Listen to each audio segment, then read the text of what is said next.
여전히 무더웠던 2007년 여름의 끝자락. 전남 보성의 바닷가를 찾은 대학생 커플은 자신의 배에 태워주고 어장까지 보여주겠다는 인상 좋은 70대 어부의 제안을 기쁘게 받아들였습니다. 그런데 30분을 달려 배가 바다 한가운데 도착하자 노인은 갑자기 돌변했습니다. 남학생을 먼저 바다에 빠뜨렸고 배에 다시 올라오기 위해 몸부림치자 삿갓대로 내리쳐 살해했습니다. 겁에 질린 여학생은 119에 신고했습니다.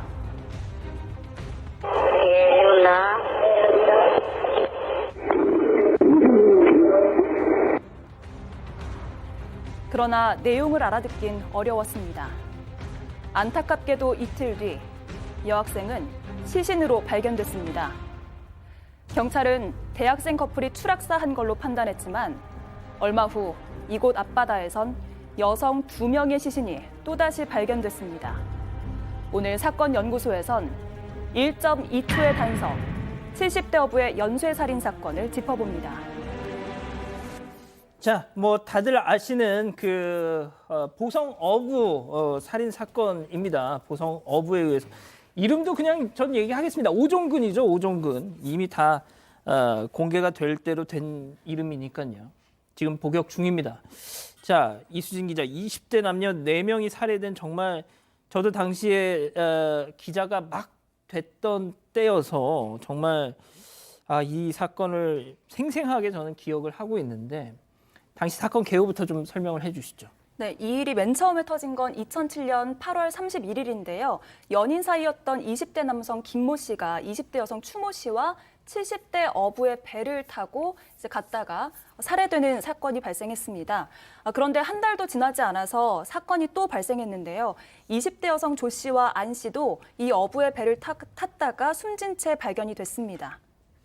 자, 경찰은 처음 이제 대학생 커플이 사망했을 때 이 살해 당했을 가능성을 크게 이렇게 염두에 두지 않았었던 건가 봐요. 이게 커플이었고 또 남자친구도 있는 상황인데다가 이 오종근이라는 사람이 키가 165 정도의 굉장히 왜소한 체구입니다. 그러니까 남자친구를 완전히 제압하기 어렵다고 생각을 했겠죠. 일단 그런 선입견을 좀 가질 수 있었던 것 같고 그렇죠. 또 거기다 오종근의 나이가 70대였습니다. 그러니까 더더욱이나 그랬던 것 같고 그 과정에서 경찰은 당연히 탐문 수사를 하는 과정에서 마을 주민들의 진술이 굉장히 또 주요하게 작용했던 것 같습니다. 너무 선량하고 예의 바른 사람이다라는 이웃들의 진술이 있었고요. 그러니까 이 오종근 첫 번째 범행이 드러나지 않았죠. 그러고 나서 결국 25일 만에 바로 두 번째 범행을 실행하게 됩니다. 자, 백 변호사님 말씀처럼 70대 노인이었지만 오랜 바다 생활을 하면서 생겨난 이 완력, 또 이 배 위에서 이 중심을 잡는 오랜 어부 생활을 통해서 일반인들이야 그냥 배 위에서 막 이렇게 픽픽 쓰러지기 마련이지 않습니까?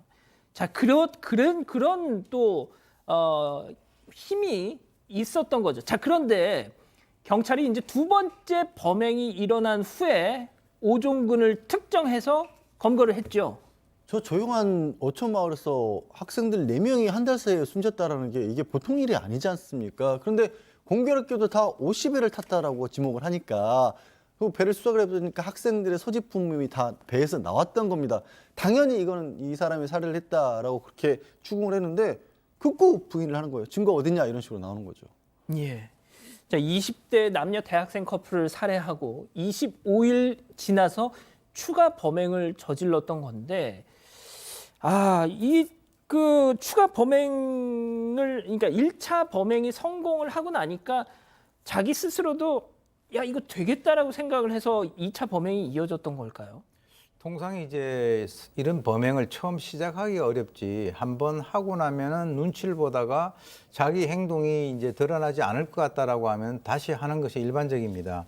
왜냐하면 이 오씨 같은 경우는 배를 나가면 거기 출항 신고를 해야 되는데 그걸 안 하고 나가가지고 처음에는 용의선상에서 완전히 배제가 됐고요. 그리고 이제 최초의 1차 사고의 1차 사건에 있어서의 피해자 2명이 나중에 이제 물에서 이제 건졌는데 여성 같은 경우는 몸에 별다른 상처가 없는 상태에서 익사로 밝혀졌는데 그 남학생 같은 경우는 몸에 온몸에 광범위한 피부 까짐이라든가 절창이라든가 또는 멍이 들어 있었단 말이에요. 그런데 그 당시에 유가족들이 야 이건 이상하다라고 이의를 제기를 했었는데 그때 경찰에서 어떻게 판단을 했냐면 그때는 해양경찰, 육상경찰이 같이 이제 판단을 했는데 이거는 뭐 동반 자살 또는 뭐 추락사 이렇게 얘기를 했어요. 그러니까 그런 것들이 이제 소문이 퍼졌겠죠. 사실 나중에 보니까 실제로 그 인근에 추락사 할 만한 지형이라든가 이런 것이 없었음에도 불구하고 그렇게 해 놓으니까 이 오종근이 입장에서는 한 번 더 해도 되겠다라고 하는 그런 생각을 갖다가 한 것으로 그렇게 추정이 됩니다. 자, 여성 2명을 살해한 두 번째 범행에 대해서는 시인했습니다. 그런데 첫 번째 남녀 커플을 살해한 사건에 대해서는 계속 부인을 했었는데, 자, 그걸 입증할 만한 중요한 단서 하나가 파도에 떠밀려 왔습니다. 바로 대학생 커플이 가지고 탔던 디지털 카메라였습니다. 저는 하늘이 보내줬다고 생각해요, 사실. 그런 생각까지도 드는데, 예. 대학생들을 바다로 밀쳤을 때 바다에 함께 떨어진 겁니다. 그게 파도에 떠밀려 내려와서 마을 주민이 그물로 건져낸 건데요. 그 안에서 오종근의 배 사진이 나왔습니다. 아하. 오종근이 처음에 뭐라 그랬냐면 이 대학생 커플도 내가 만난 적도 없어요 라고 발뺌을 했었는데 나중에 대학생들 마주치긴 했으나 함께 배를 타진 않았다. 또 이런 주장까지 했었습니다. 자, 시신이 발견이 됐는데도 발뺌을 했던 오종근. 자, 그런데 더 이상 범행을 부인할 수 없는 증거가 발견이 됐습니다. 자, 귀를 잔뜩 기울여셔야 하는 그 1, 2초의 단서 같이 한번 들어보시죠.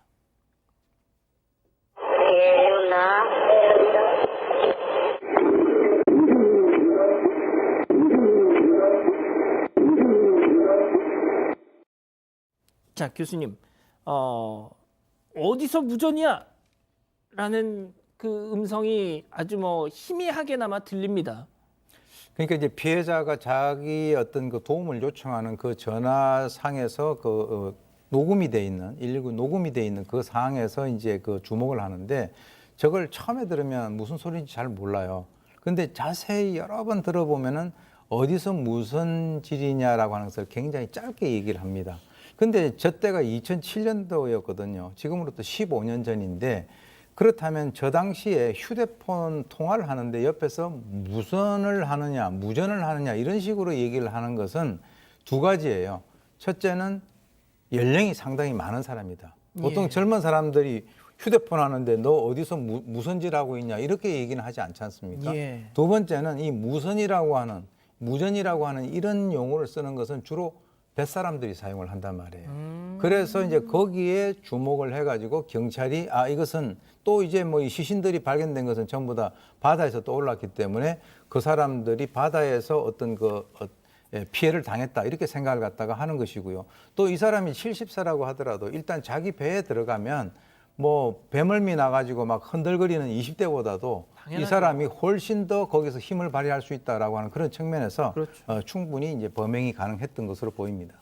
야, 이 연쇄살인범의 목소리를 이렇게 또 직접 들어보니까 좀 더 소름 끼친다는 지금 말씀들을 우리 가족 여러분들이 해주고 계시는데, 그런데 경찰은 어떻게 이 소리로 이게 범인이다 특정을 할 수 있었던 거죠? 잘 안 들리죠, 저희. 예, 예. 사실 딱 저도 이게 어디서 무전이야, 어디서 무전질이야 이게 딱 정확하게 들리지 않는데 그러니까 경찰에서도 전문가에게 이 목소리 분석을 맡겼던 겁니다. 사람마다 이제 고유한 소리가 있기 때문에 당사자를 특정할 수 있는데요. 통상적으로 이게 좀 어느 정도 길게 소리가 녹음이 돼야 되는데 여기 보면 주변에 소음도 있었고 선박 엔진 소리 같은 것 때문에 잘 목소리가 들리지 않았는데 예. 그런데 이걸 이제 정확하게 분석을 해서 이 오종근과 이 목소리의 주인이 일치한다는 것을 확인하기 위해서 이제 나이가 들면은 이제 뭐 청력이나 발성이 좀 약해지기 때문에 소리의 대역폭이 좀 좁아든다고 하더라고요. 그래서 이 짧은 소리의 순간만 가지고도 오종근과 일치한다라고 판단하게 된 거고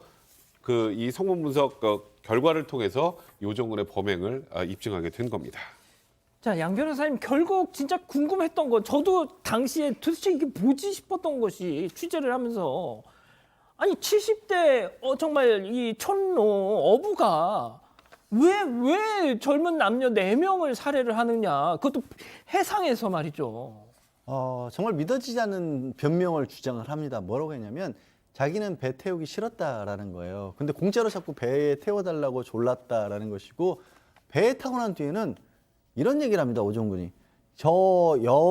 여성들이 웃옷을 벗고 먼저 자신을 유혹을 했다라는 얘기를 하는 거예요. 정말 아무도 믿지 않을 얘기인 거고요. 오히려 그 얘기는 뭐냐면 반증이 되는 거죠. 경찰이 판단은 뭐냐면 이건 성욕 때문에 이런 범죄를 저질렀다라는 얘기를 스스로 사실은 돌려서 하고 있는 게 아니냐 그렇게 판단을 했습니다. 교수님, 저도 이 사건을 가지고 이제 제가 이 관련해서 썼던 책에 이 사건을 다루고 있었거든요. 그래서 저도 제가 구할 수 있는 모든 자료를 다 구해서 막 이렇게 스터디를 한 적이 있었는데 오종근이 이런 얘기를 했어요. 그 여자들이 운이 없었던 거다. 그 여자들과 내가 서로 죽이고 죽는 팔자로 태어난 거지. 부인과 사이에 2남 5녀가 있었고요. 오종근이. 그렇죠. 사이코패스입니까? 지금 사이코패스 검사는 안 한 것으로 알려져 있습니다. 그 사실 그때 당시에 한 15년 전인데 제가 봤을 때는 좀 어떤 자료 차원에서 좀 하는 것이 좋았을 뻔했는데 일단 뭐라고 얘기했냐면 왜 하필이면 4배를 타서 그런 일이 벌어졌냐. 그런데 실제로 CCTV를 보게 되면요. 그 사람들에게 피해자들에게 자기가 다가가는 것이 보여요. 다가가서 말을 하는 것을 그거 다 CCTV에 나와요. 그리고 2차 사건에 대해서는 자기가 인정을 했습니다. 아까 사진이 찍혔다 그랬죠? 예. 1차 사건은 끝까지 아니라 그랬어요.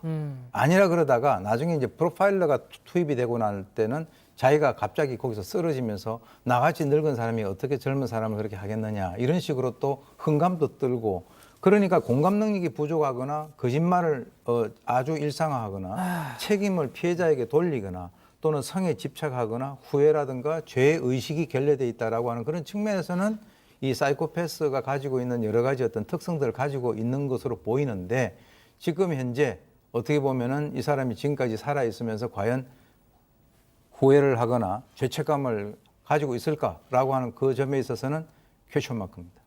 이 오종근을 면담했던 그 프로파일러가 권일용 동국대 교수입니다. 권일용 당시는 현직에 있었죠. 경찰에 현직에 있었는데 처음에는 막 범행을 부인하면서 뻔뻔하게 굴던 이 오종근이가 이 권일용 교수가 들어와서 경찰청에서 나왔다 딱 하자 앞서 교수님 말씀하신 것처럼 갑자기 힘없는 노인 연기를 하면서 아이고 제가 어떻게 젊은 사람들을 제압을 하겠습니까 하면서 막 연기를 하더라는 거예요. 그래서 권일용 교수가 맞구나 싶었다는 거죠. 그러니까요.